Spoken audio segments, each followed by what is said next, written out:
Hey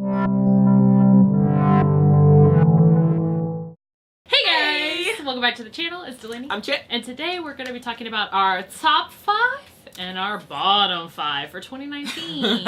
So excited. So we're going to be talking about like maybe some brands that we liked or disliked, some products that we liked or disliked. So it's just going to be everywhere beauty. Yep. Let's go ahead and get into it. So starting with our negatives, because we'll end on a positive note. So, negative. First product. Go ahead. Man, am I gonna rank them or just talk about how bad they are? I'll talk with like the most disappointing one, and it was these Ardell magnetic lashes that we tried. Like, I want to say it was one of our earlier videos, so like March, April. We tried these and every which way. So nope. If you know how to apply these and they work for you, please let us know down below, because I literally could not get them to work. Magnus wouldn't line up. I would rather try like the Moxie Lash or like one of those comparative brands that have like a magnetic liner and you just put the lash on there. Yeah. I think it was Robert E. Christie. She tried some really good ones. She actually took a blow dryer to her face and they did not come off. These, I blinked. I thought about blinking and they would just go away. Off. So I know Ardell is like super competitively priced, and like those other ones are kind of up there because, you know, like the actual gel liner is what costs more than the lashes themselves. I wasn't mad about the price, but I was just mad about them not working out. What about you? So my first is the E.L.F. HD Highlighting Sponge. We'll link the video because that was just trial and error, but it was during our E.L.F. Cosmetics drugstore bingo, and I don't get the concept of a highlighting sponge that is hard as a brick.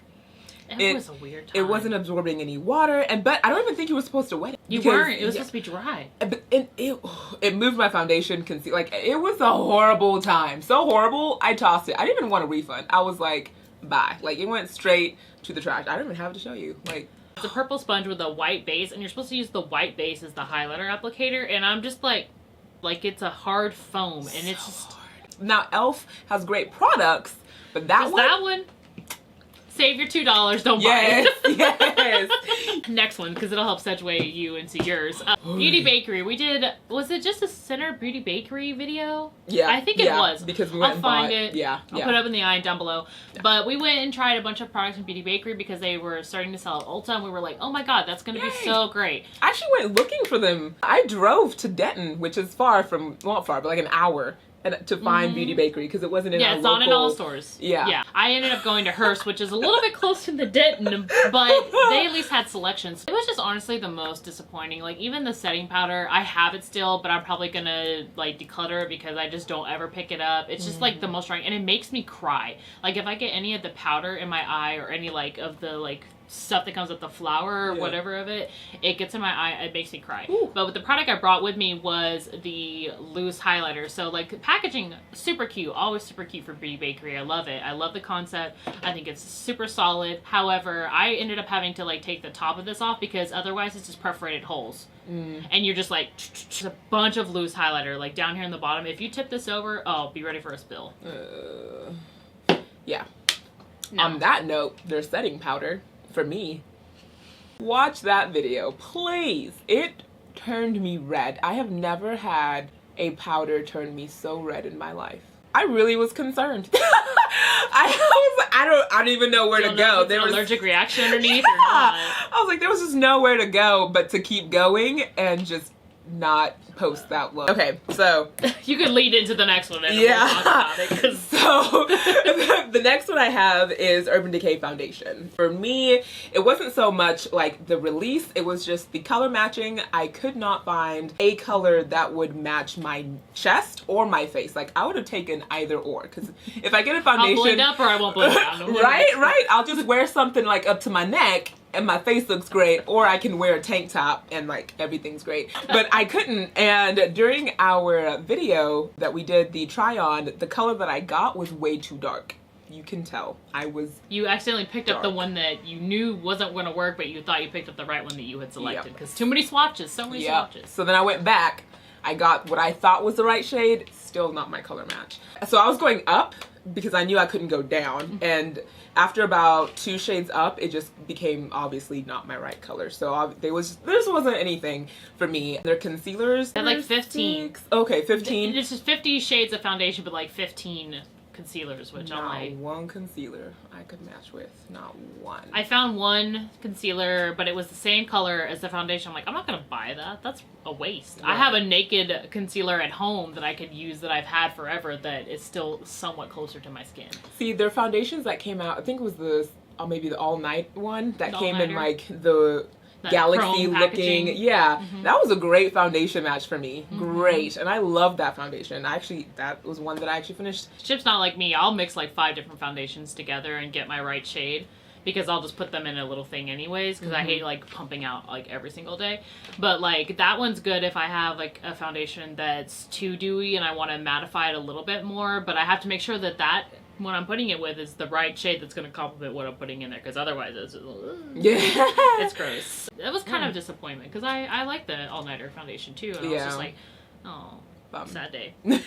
Let's see. So my next one, which not really like bad, just more of a disappointment, because I wanted to really like these, but I just couldn't really like these, and they were the Jelly Mutt shadows from ColourPop. I got them initially for our ColourPop centered video, which again will link up with the eye or down below, and I wanted to like them so much as like an eyeshadow base and also as a highlighter, and some of these are like so pigmented you cannot use them as a highlighter as well, and other ones like they're pigmented enough that you can use them as an eyeshadow alone. But I don't know, I can't even get into this to show you, but there's like a little stopper in there to keep them nice and jelly.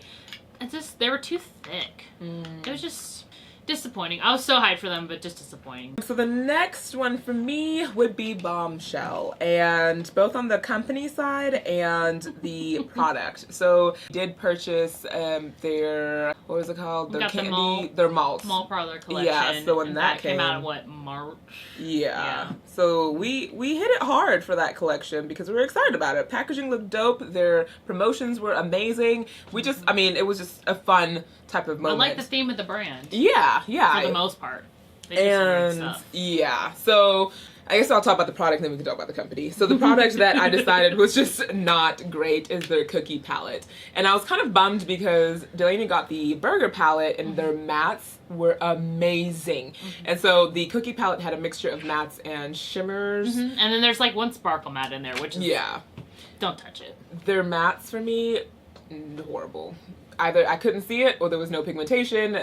It was a really darkest shade in there palette. You could not even see when you put it on. We'll and put the video down below. So I actually ended up giving it to Delaney because I was like, hopefully they will work for you, because they're just not going to work for me, and it was just going to sit in my collection. I don't know what it is with the mattes in there. Like, all the mattes in there are neutral, so like I'll never use them. The shimmers in there were all right. I do remember you liking the shimmers, and you made a really pretty look with the shimmers in there, but like the shake shimmers, too light. Like, they're okay, but like I would have to pair them with another palette, which I could pair them with the burger if I wanted to, but honestly the brand has pissed me off so much that like I don't want to ever use them again. One day I will get over the fact that the packaging is adorable and I'll declutter them again.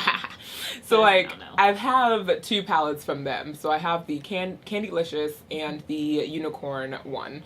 So the Candylicious, great palette, and I think the mattes in there are very comparable to the burger palette. I love it. The Unicorn palette, I got it because the packaging was just so different. Like, I don't have anything in my collection that's just that weird. Where is it? Let me get it. It's up there. Chip, you need to declutter. There you go. I'll just get another drawer and I'll just shift some palettes. Yeah. This was supposed to have feathers, or was it the palette that was supposed to have feathers? There were supposed to be feathers on something. The box is cute. Their packaging is so cute, but this was like a collab with one of their other in-house brands that like, what is that? Go on their Instagram. And maybe I haven't gone on since, but there was only one post, the collab for this. I was like, wait, is this a real thing? Like, it really made me question that Instagram wasn't active. I feel like this was just a palette that Bombshell wanted to make, but they're like, our thing is food, so we can't really do one about unicorns and weed because that'll be too weird, right? So we're just gonna create a sister company and collab with them and never do anything else with that brand or this collab, and this is what it became. Now, like, the colors in here are super pretty. The swatches almost got me, but I just couldn't at that point. We had to wait over 30 days to get our order, and we ordered on same day, literally within 10 minutes of it launching. Yeah. I made 2 separate orders because I got buyer's remorse. So I didn't get the shake palette, so I went back and I got it, and a lash book and some lashes. One of my followers on my personal Instagram, she had ordered this palette, I want to say right around the launch, if not then, but she placed her order in September. She finally got it. Oh, good.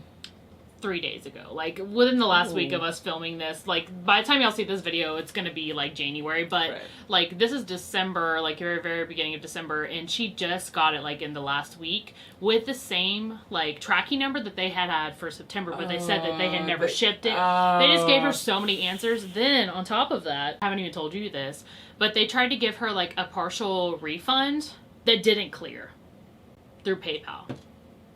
And promised her they would give her lashes for the paper, the thing getting delivered late. Nope, nothing. It was just this, no feathers. Dude, no.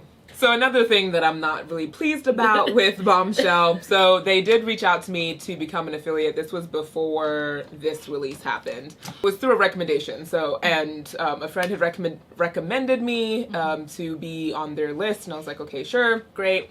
Maybe they're turning a new leaf, you know. They gave me my code, which down below. Now, I've been like on ups and downs about promoting the code, but then I'm like, well, some people really like this company, so if you want to use the code, it is there. It's there for you. But there's no point to use my code. There's no point to use any affiliate code because they themselves do a 30% code. So what's the point of having affiliates? Because you can't stack them. Exactly. So people are going to naturally use the company's code. You know, it just doesn't make sense to me. So then I'm just like, and on top of that, I have messaged them just like asking them a question or two, and they read it. Instagram shows you when you see a message. So unless you turn it off, we can see that you've read it. So they read it. Yeah, they read it and they don't respond. And I'm like, and I start all my messages with, hey, I am on your affiliate team. I have a question. And I would think you would answer those. I would hope you would answer everyone's. Instagram can make you do close friends now, so you could have all your active affiliates as close friends. Nope. You can definitely sort them if you have like a business version of Instagram from general to what is it like as primary or something like that. And so you can put people in general and you can put them in primary. You can easily switch people like that. Maybe I'm in black. I don't even know. But I was like, I guess you just don't want to talk to me, which is fine. I'm really, if you don't want to talk to me, that's great. But it's just kind of annoying because it's like, why do you have affiliates if your code is more than the affiliate that you're giving people? It just doesn't make sense to me. And then another thing that kind of rubs me weird, not the wrong way, but weird, is that the fact that they are always doing PR searches. It feels like every post is a PR search, and then I don't really, do you see who wins or who gets it? I don't see who actually is on the team. Giveaways. I don't see who gets selected as the PR. But Bombshell does, because I started ordering from them in October-ish of 2018 because I found them and I was like, oh, this is super cute. I got the Be Sweet highlighter glow kit palette, which is super pretty, pink and gold tones. Love it. I that's what product is keeping me from decluttering them altogether, because it's so gorgeous. I might end up just eventually giving it to Chip because I think she would like the shades in there. But anyways, I ordered from them. I got that package within like a week and a half. And that's when I believe they were still shipping from the US to the US. So that they didn't have to worry about any customs or anything like that. Then they started teasing this MALT parlor thing at like January of this year. And then it wasn't going to get released till like March. They lined it up exactly when Glamlight was doing their burger palette. Same day. They discounted it so much to where you would still, even with the ridiculous shipping. $10 for shipping. Yeah, $10 for shipping. Which, I mean, fine.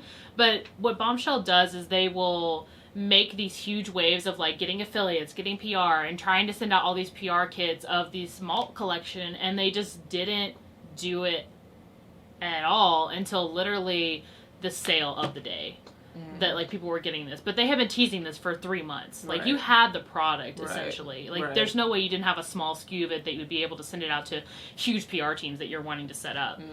And so after everything kind of transpired with MALT, because people were getting pissed, like when we were posting about it on our Instagram months ago, Like, people were asking us, like, have you talked to the brand? Like, have you had any communication with them? Because they weren't getting anything. Chip and I ordered literally 10 minutes within each other, and it took her 3 extra days to get her package. Yeah. And we live 10 minutes apart.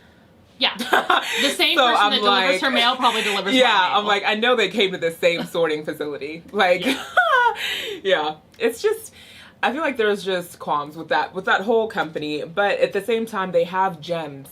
Some of their products are gems, but it's really hard to really want to use their products, to really want to like promote them in a really good way, because their customer service isn't top notch. And then they disappear and they rebrand, and then it's like, but have you really changed? Like, have you really seen the light? I don't know. I don't know. And I don't know if I'm even going to stick around that long to figure it out. So, yeah. Before we get off of Bombshell, I was checking on their website because they have some stuff already discounted. And normally for indie brands, if something's already discounted on the site, you can stack an affiliate code on there. And you're able to stack your code on there if it's already discounted. Now, if they're like, you want to get 30% off and free shipping, use this code. You can't stack codes like that. No brands will let you do it anymore because they're like, oh yeah, I'm losing out on hundreds of thousands of dollars or, you know, whatever, depending on how big the brand is. So honestly, even a pre-order from them scares me because it just feels like they want to set up these pre-orders, but like their product won't be in stock for 6 months after that, which is ridiculous. And I really wanted to try their new Sourlicious palette because oh my gosh, like the greens in there were delicious to me, but I didn't want to pay shipping that high. And again, I'm just like, I don't really think they're doing that great on the customer side. So if they're not going to be well-rounded all the way around, I'm not going to support. Yeah, so I'm not going to get it. So yeah. So I think it's my final bad. Let me double check. Because I was also, Bombshell was one of mine. Like, they're just, I want to love them, but they make it so hard. You know, like they just make you not want to even try. So I had signed up for this subscription service called Yes Oh Yes. You can get 6 months at a time. They want to collab with a bunch of people. It doesn't matter how big or small you are. And they're like, we'll give you a discount code that you can use on a monthly basis and a referral code for your followers if you want to do it. And I was like, sure, you know, I'll try a new subscription thing, because I ended up canceling my Ipsy this year and my Sephora Play right after that, because I was like, I'm getting too many things of stuff I'm not even interested in. It's just a waste of my time. I did a 6-month trial with them, but what was kind of annoying to me is that because the 6 months is already discounted so much, my code doesn't stack on top of that. And I'm just like, if you're going to offer me a code to be an influencer or, you know, an affiliate of yours, like, don't offer me a deal that's better, because there's no incentive for me. Like, most of the time for my affiliates, I'm using my affiliate code unless there's just a good sale from that brand all the time, because, like, who else is going to use my affiliate code? Well, yes, just the odds of like random people using a code, because some people, they don't go in thinking, oh, what code can I put on this when they make this order? They're like, I'm just going to get this sale at this brand right now, or I'm just going to buy stuff. I'm not going to use a code at all. Their big thing was doing like more lower end products from smaller brands that you don't necessarily, like, I had never heard of a lot of these brands, so that's why I was interested in trying it, because, you know, there's some gems, like Chip said, out there. Don't clog the packaging of the 69. Her name is Annette69, and that's why this is the name of the collab palette. This is with Beauty Creations. Now, Beauty Creations, their eyeshadow palettes are kind of hit and miss. Some are okay, some are very bad. This one was probably the most disappointing because I was the most excited about the colors in here.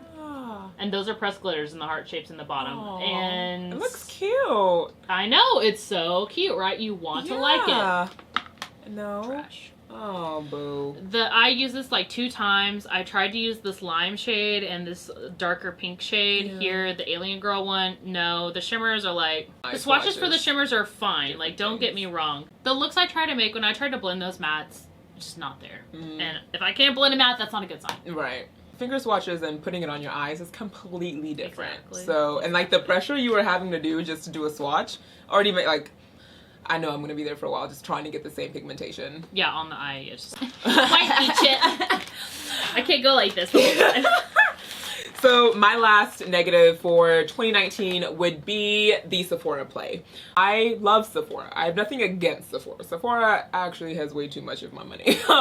But Sephora Play, and I know a lot of people that love the thought and aspect and like idea of samples, because you get to try some things, and there have been some little things in there that I'm like, oh my gosh, this is great, and then I buy a big version of it. But it just felt like the last maybe 4 or 5 boxes we got, we were just skipping them. We're like, we don't even want to make a video because we have one or two Sephora Play videos. I thought they would be pretty cool because it's brands at Sephora, which, like, if I'm not trying every single brand, because they have so many things at Sephora, like, if I'm not buying that brand or seeing it, it's kind of nice to get a sample of it. But the samples just became, like, just unimportant. Just like not even interesting. After perfume after so perfume. many perfumes. I was like, stop. I don't even use it. Yeah, it just, and I mean, $10 is not a bad deal for a subscription box, and I get that $10 kind of equates to sample sizes, but at least, I mean, I just never used them. I really didn't, and I canceled it. And a few of them were color complexioned and I couldn't use them. And that's something I've just always had to think about when I do subscription boxes, is if it's anything that has to do with my complexion color, I'm probably going to have a problem with it if I can't pick it myself. Alright, so these were our negative ones, guys. I know that we kind of stuck on Bombshell for a little bit, but there was a lot of feelings there. We had a lot of emotional investment, and honestly, it's just bittersweet. Y'all let us know down in the comments if, you know, you like some of these brands and you think our opinion is wrong, or if you agree, and, you know, just put what your thoughts are down there and tell us. And everyone has different experiences. Yeah, I mean, maybe you like these brands and you love them, and that's fine. You can be totally entitled to your opinion. But I try to be as unbiased as possible when I'm forming an opinion in. Thank you guys so much for watching. We will see you guys on our next video. Please like and hit the subscribe button so you can stay with us for all our future videos, and follow us on our Instagram. It's all down below. sugarandspice_makeup. Yes. Bye. Hey guys. Hey. Welcome back to our channel. I'm Chip. I'm Delaney. And in today's video, we are hitting it with our top 5 favorite products of 2019. Yes. Ooh, it's coming to an end, and we have tried so much. Seeing this in January, so like 2019 is already come and gone, but now Chip is gonna have some things to try at the end. You'll see. Alright, so let's get into it. Alrighty. Done. And me is gonna like die. Die. Okay, I think just gotta search. Is that